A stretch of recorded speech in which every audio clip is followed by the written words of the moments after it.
معزز ناظرین، السلام علیکم ورحمۃ اللہ وبرکاتہ۔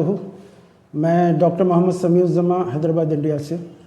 میں نے قرآن کی کچھ آیتیں ایک جگہ جمع کر کے ایک چھوٹا سا کتابچہ تیار کیا ہے جس کا عنوان ہے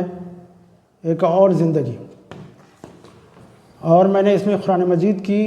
کچھ آیتوں کو جمع کیا ہے جو زندگی اور زندگی کے بعد،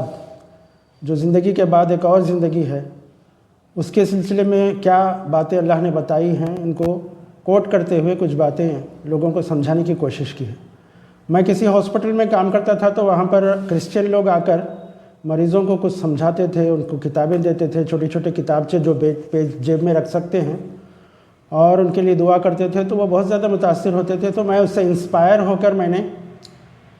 ایک اور زندگی کے بارے میں، کہ یہ جو زندگی ہے جو اصل زندگی نہیں ہے بلکہ اس کے بعد والی جو لائف ہے وہ اصل ہے۔ یہ تو ایک امتحان ہے، کیونکہ بعض لوگوں کو ستایا جا رہا ہے، بعض لوگوں کو خوشیاں ملتی ہیں، بعض کو غم ملتے ہیں، بعض کو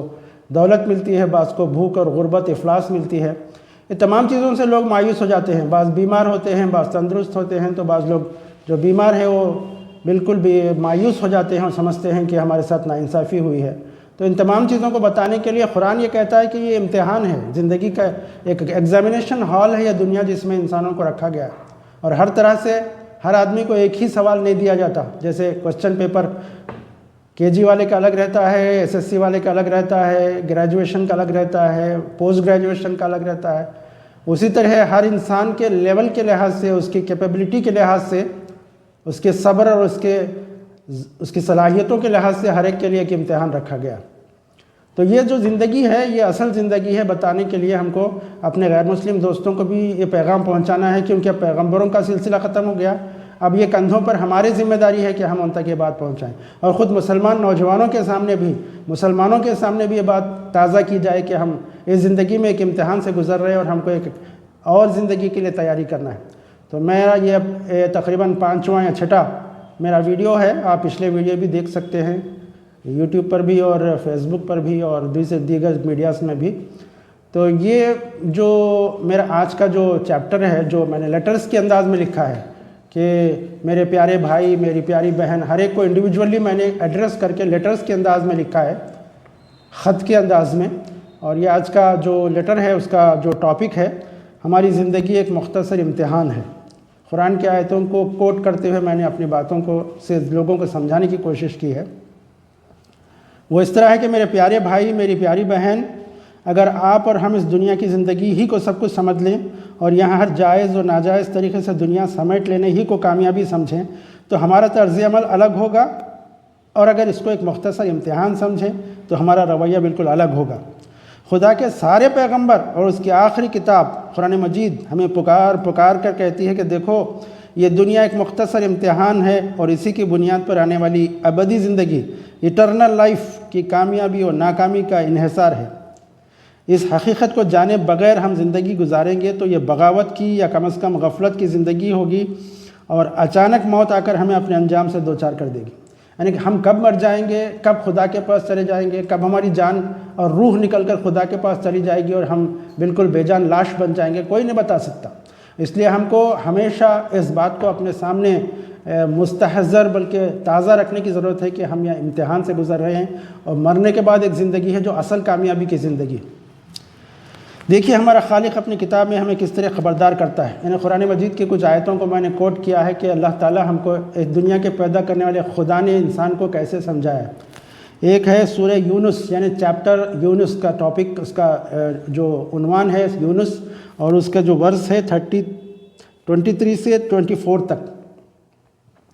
اے انسانوں، یہاں نہیں کہا گیا کہ اے مسلمانوں، نہیں کہا گیا کہ Quran does not address only Muslims, it addresses all the human beings on the earth۔ اے انسانوں، O humanity, O human beings, تمہاری یہ بغاوت تمہارے ہی خلاف پڑ رہی ہے۔ یعنی تم خدا سے بغاوت کر کے، ریولٹ کر کے، خدا کے احکامات کو توڑ کر تم اپنی منمانی زندگی گزارتے ہو تو تمہارے خلاف پڑ رہی ہے چیز۔ دنیا چند روزہ زندگی کے عیش کا سامان ہے، پھر تمہیں ہماری طرف پلٹ کر آنا ہے، اس وقت ہم تمہیں بتا دیں گے کہ تم کیا کچھ کرتے رہے ہو۔ یعنی جب دنیا میں سے ہوتے ہوئے ہم آخرت میں جائیں گے تو اللہ تعالیٰ ہم کو بتائے گا کہ تم نے یہ کیا، تم نے یہ کیا۔ ہم جو پچھلے زمانے میں لوگ سمجھتے تھے ہوں گے کہ کیسے بتا سکتے ہیں، جو ہو گیا ہو گیا، لیکن آج ہم جب دیکھتے ہیں کہ کس طرح سے میڈیا میں ہماری باتیں، ہمارا چلنا، ہمارا پھرنا، بلکہ سیکرٹ کیمراز کے ذریعے سے بھی ہماری بعض عادتوں کو، ہماری زندگی کو نوٹ کیا، ریکارڈ کیا جا رہا ہے، ہم کو معلوم ہی نہیں کہ کون ریکارڈ کر رہا ہے۔ تو اسی طرح جب انسان ایسا کر سکتا ہے تو خدا کیا نہیں کر سکتا۔ اللہ تعالیٰ کہتے ہیں کہ دنیا کی زندگی کی مثال ایسی ہے جیسے آسمان سے ہم نے پانی برسایا۔ یعنی انسان کو سمجھانے کے لیے اللہ تعالیٰ نے بہت ہی لاجیکل انداز میں اور انسان کو سمجھ میں آنے والے انداز میں سمجھایا ہے۔ قرآن ایسی نہیں ہے کہ جو کسی کو سمجھ میں نہ آئے، بلکہ اللہ تعالیٰ نے انسان کو سمجھنے والے لینگویج میں ان کی مثالوں سے سمجھایا ہے کہ تمہاری زندگی کی مثال ایسی ہے کہ جیسے ہم نے پانی برسایا تو زمین کی پیداوار جسے آدمی اور جانور سب کھاتے ہیں خوب گھنی ہو گئی۔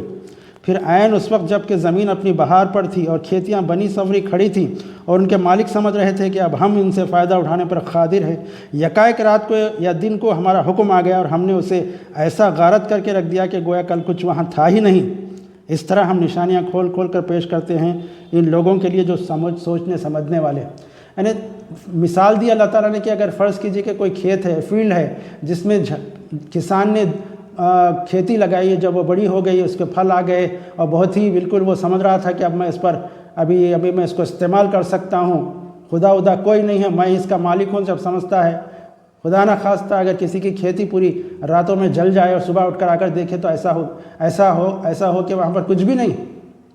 تو تمہاری زندگی کی مثال ایسی ہے، اللہ تعالیٰ کہتے ہیں۔ تم دنیا میں کماتے ہو، بلڈنگز بناتے ہو، کاریں خریدتے ہو، عالیشان محل بناتے ہو، لیکن اچانک تم کو ایسا اٹھا لیا جاتا ہے جیسے مکھن میں سے بال اٹھا لیا جاتا ہے، اور اس کے بعد تم کو کچھ نظر نہیں آتا کہ تم نے کیا کمایا تھا۔ ایک اور آیت ہے سورہ کہف،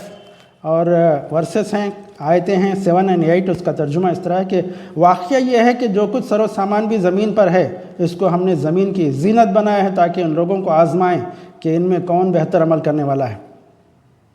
آخرکار ان سب کو ہم ایک چٹیل میدان بنا دینے والے ہیں۔ دنیا میں جو بلڈنگز ہیں، جو یہ سورج ہے، چاند ہے، خوبصورت عمارتیں ہیں اور فلاں ہیں، سمندر ہے، دریا ہے، باغ ہیں، یہ سب کو اس لیے ہم نے بنایا ہے، دنیا کی زینت اس لیے بنایا ہے تاکہ انسانوں کو آزمایا جا رہا ہے ہم کو۔ We are in the examination hall کہ ہم اس کو کیسے استعمال کرتے ہیں، خوشیوں کو اور پیسے کو، دولت کو کیسے استعمال کرتے ہیں، اور کیسے اس کو اپنے عائش کے لیے گناہوں میں زندگی گزارتے ہیں یا کیسے گزارتے ہیں، یہ جانچنے کے لیے، آزمانے کے لیے اللہ تعالیٰ نے یہ چیزیں بھیجی۔ اس کے بعد سورہ توبہ کی آیت نمبر 38 ہے،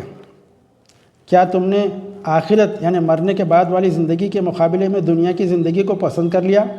یعنی انسانوں سے اللہ تعالیٰ پوچھتے ہیں، او ہیومن بینگز، کیا تم نے دنیا کی زندگی کو پسند کر لیا، اسی کو سب کچھ سمجھ لیا کہ اب ہم یہاں سے نہیں نکالے جائیں گے؟ تو تمہیں معلوم ہونا چاہیے کہ دنیاوی زندگی کا یہ سب سر و سامان آخرت کے مقابلے میں بالکل تھوڑا ہے۔ ایک بڑے ودوان نے اس کی مثال دی ہے کہ سمندر میں سوئی ڈبا کر نکالنے پر جتنا پانی سوئی کے اوپر لگ جائے گا، دنیا کی زندگی مرنے کے بعد والی زندگی کے ساتھ کمپیئر کرے تو اس کے برابر بھی نہیں۔ یعنی پورا سمندر ایک طرف ہے اور سوئی کے اوپر لگا ہوا پانی ایک طرف ہے، تو وہ سمندر جو ہے مرنے کے بعد والی زندگی ہے، اور جو دنیا کی زندگی ہے وہ پانی ہے جو اس سوئی کو لگتا ہے۔ سورہ رعد کی آیت نمبر 26 کا ترجمہ ہے، اللہ جس کو چاہتا ہے دنیا میں رزق کی فراخی بخشتا ہے اور جسے چاہتا ہے نپات الرزق دیتا ہے۔ اللہ کے ہاتھ میں ہے کہ کسی کو امیر بنا دیا، کسی کو غریب بنا دیا۔ یہ تم مت سمجھو کہ ہم اپنی قابلیت سے کما رہے ہیں۔ بہت سے ایسے قابل لوگ ہیں جو سب کچھ رکھنے کے باوجود، دماغ رکھنے کے باوجود، محنت کرنے کے باوجود خلاش ہیں، اور بعض لوگ ایسے ہیں جو ان کو بیوقوف ہیں، جو ان کے ایسا لگتا ہے کہ وہ بالکل کچھ جانتے ہی نہیں، لیکن ان کو ہم نے رزق کی فراوانی دی ہے، وہ کروڑ پتی بن گئے، دولت مند بن گئے۔ تو لیکن اللہ تعالیٰ کہتے ہیں کہ یہ لوگ دنیاوی زندگی میں مگن ہیں، یعنی دنیا میں ہی یہ لوگ مست ہیں، حالانکہ دنیا کی زندگی آخرت کے مقابلے میں متاع خلیل کے سوا کچھ بھی نہیں، تھوڑی سی چیز ہے۔ دنیا بڑی تھوڑی امتحان کی جگہ ہے۔ تو اس کے بعد یہ آیتوں کو پیش کرنے کے بعد میں اپنے کامنٹس میں نے اس طرح سے لکھا ہے کہ دیکھا آپ نے میرے بھائی، میری بہن، دیکھو آپ نے دیکھا کہ دنیا کی موجودہ زندگی ایک مختصر سی امتحان کی مدت ہے، اور یہ وہ جگہ ہے جہاں ہم آنے والی کروڑوں سال سے زیادہ والی زندگی کی کامیابی یا ناکامی کے سلسلے میں عمل کر رہے ہیں۔ یعنی اصل جو آخرت کی لاکھوں کروڑوں سال کی زندگی جو سمندر کے برابر ہے، اس کے لیے ہم یہاں تیاری کرنا ہے۔ لیکن ہم یہاں مست ہیں، ہم جانتے ہی نہیں کہ خدا کون ہے، ہم پہچانتے ہی نہیں کہ ہم کو کس نے کیا پیغام دیا تھا، پیغمبروں نے کیا بولا تھا، پروفٹس نے کیا بولا تھا۔ چھوڑو، یہ مسلمانوں کا خدا ہے، یہ ہندوؤں کا خدا ہے، یہ جو پرانے زمانے کی کہانیاں ہیں، یہ سب کچھ ہم ایسے ہی مذاق میں اڑا دیتے ہیں۔ کیا ہم لوگ ان ساری حقیقتوں سے ناواقف ہو کر غفلت بھری زندگی گزاریں گے، یا حقیقت کو تلاش کر کے اس کے مطابق پلاننگ کریں گے؟ یعنی ہم کو پلاننگ کرنا ہے کہ کون خدا ہے، کیا ہے، مرنے کے بعد کون سی زندگی ہے، کیسی ہے، مرنے کے بعد کامیابی کے لیے ہم کو کیا کرنا ہے، اس پر ہم کو غور کرنا ہے۔ یہ نہیں دیکھنا ہے کہ یہ کیا کس نے لکھی ہے، یہ کس کی طرف سے بات آئی ہے، یہ کس نے بھیجا ہے، یہ نہیں دیکھنا ہے، بلکہ ہم کو اپنے دماغ سے کام لینا ہے، سوچنا ہے کہ آخر ہم کہاں سے آئے اور ہم کو کہاں جانا ہے، اور ہماری زندگی کی کامیابی کس بات پر منحصر ہے۔ آج یہ فیصلہ ہمارے اختیار میں ہے، کل انجام ہمارے سامنے ہوگا، اور اس وقت ہمیں عمل کی مہلت نہ ہوگی۔ یعنی آج ہمارے ہاتھ میں ہے کہ اپنی زندگی، آنے والی زندگی کو کامیاب بنانے کے لیے کچھ کام کریں، لیکن جب ہماری آنکھیں بند ہو جائیں گی اور روح ہمارے جسم میں نکل جائے گی، اس کے بعد ہم کو کوئی موقع نہیں ہوگا، اور انجام یا تو جنت یا تو دوزخ ہمارے سامنے ہوگی، ادھر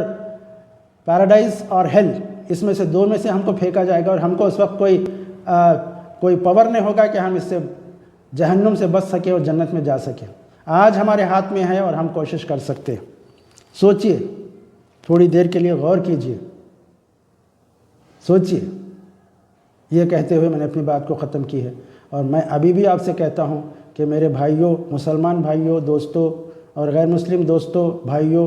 اس پر غور کیجئے کہ ہم کو مرنے کے بعد کہاں جانا ہے اور ہم کو کیسی زندگی گزارنا ہے۔ اللہ تعالی ہمیں سوچنے اور عمل کرنے کی توفیق دے۔ دعا کرتے ہوئے اپنی بات کو ختم کرتا ہوں۔